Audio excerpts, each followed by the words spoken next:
Today, the Pentagon is caught off guard by the National Guard call-up to Portland.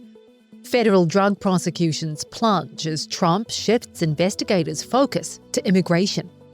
And we're on the ground during one of the biggest attacks on Kyiv of the war in Ukraine. It's Monday, September 29th. This is Reuters World News, bringing you everything you need to know from the front lines in 10 minutes, 7 days a week. I'm Kim Vanell in Wanganui, New Zealand.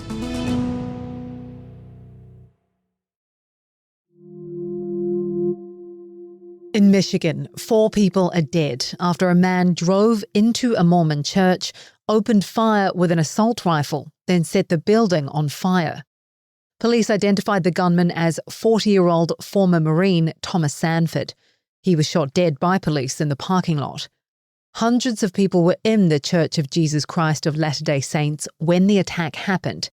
Grand Blanc Township Police Chief William Rain says more victims may still be found in the charred remains of the building.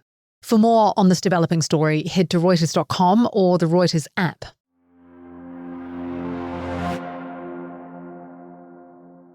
Reuters has learned the call-up of National Guard troops to Portland came as a surprise to the Pentagon. US Secretary of Defense Pete Hegseth has ordered 200 troops into the Democrat-run city.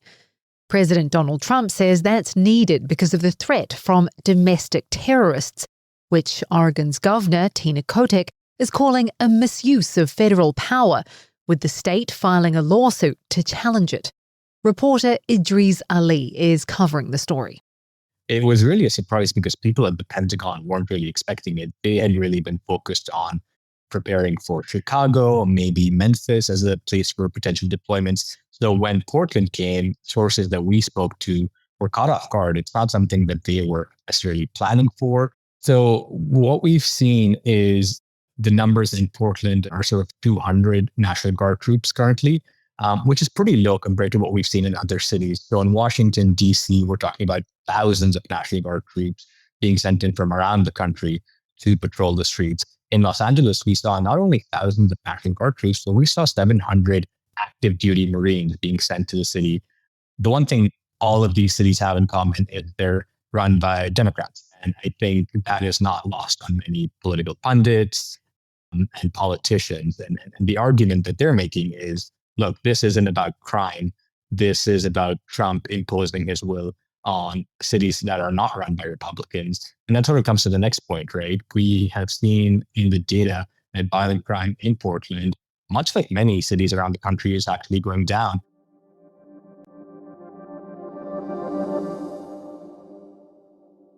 Beyond crime, another big priority for President Trump is immigration. But our reporting has shown that federal drug prosecutions have dropped to the lowest level in decades because agents are focusing on immigration. As reporter Brad Heath explains, the administration says the two go together. We reviewed millions of court records and talked to a lot of current and federal law enforcement officials. And what all of that tells us is that this process is bogged down at every step. Agents are able to open fewer new drug investigations because they're busy doing other things. Prosecutors have been told to put their attention onto criminal immigration violations. That leaves fewer of them available to do the drug cases even when agents can open them. So this thing snowballs and leads to a pretty dramatic pullback. It's not that they've run out of targets, it's that they've run out of time because they're doing other things. The number of new defendants charged with drug offenses this year in federal courts down about 10% so far, which is the slowest pace in decades. The administration has told us that drug enforcement is still a priority. The number of migrants crossing has gone down a lot, but the quantity of drugs seized at the border is actually higher this year than it was last year. But the number of people prosecuted for smuggling drugs into the United States is lower. Kyiv residents and emergency services have been cleaning up in the wake of one of the most sustained attacks on the capital since the war began. Russia launched almost 600 drones and nearly 50 missiles in the attack, which forced neighbouring Poland to close its airspace in 2 southeastern cities. Our reporter Anthony Deutsch was in Kyiv during the attacks. The attack in Kyiv lasted roughly 7 hours, so it was a pretty short night, and you could hear the thuds of the anti-aircraft guns going and the drones buzzing overhead for basically all night. The first sounds really were in the very early hours of the morning when you heard the thud of the kind of anti-aircraft guns going off across the city, and it grew increasingly louder, and you also heard the artillery or the guns that were trying to shoot down the drones.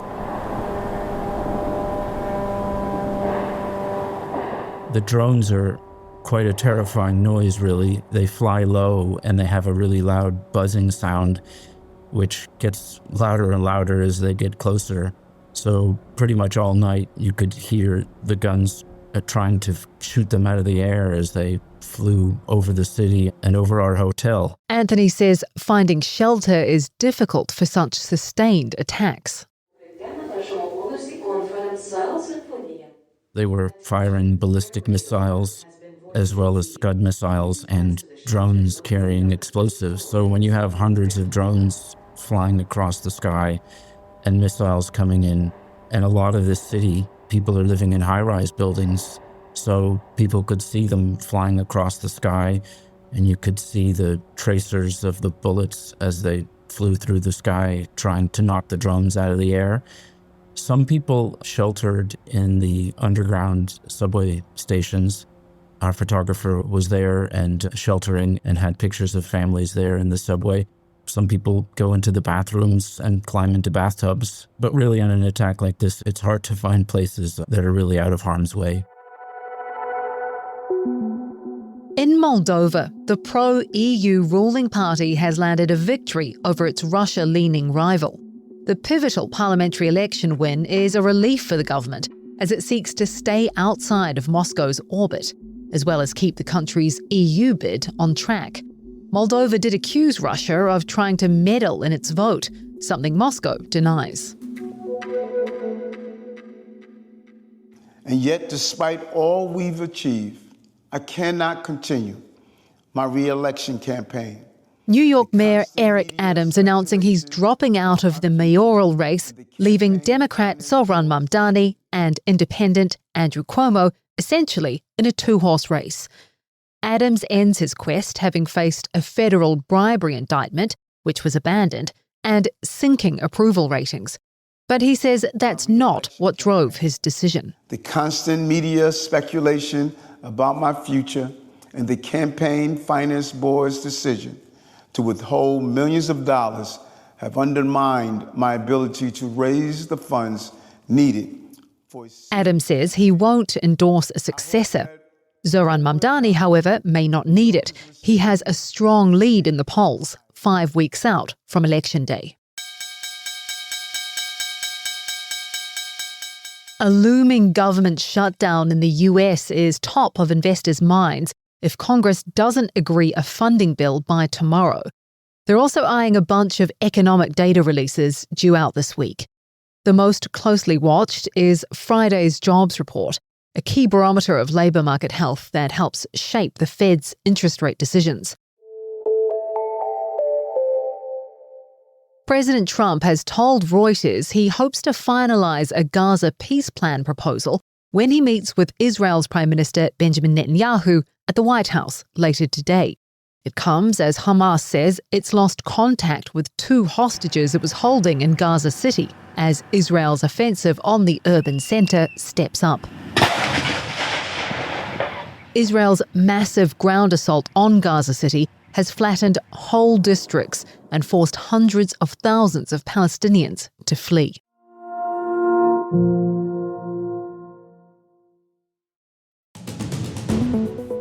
And for today's recommended read, Italian fashion house Giorgio Armani has unveiled the last collection the late designer and founder worked on. We'll drop a link to that story and those photos in the pod description. And we also have our latest episode of On Assignment podcast out now, where our journalists take you behind the scenes of the UN General Assembly, tackling high-stakes diplomacy, broken escalators, and all the challenges of multilateralism in the second Trump era. A link to that will also be in the show notes. For more on any of the stories from today, check out Reuters.com or the Reuters app. Don't forget to follow us on your favorite podcast player. And if you're listening on a smart speaker, just ask for the latest news from Reuters 7 days a week. We'll be back tomorrow with our daily headline show.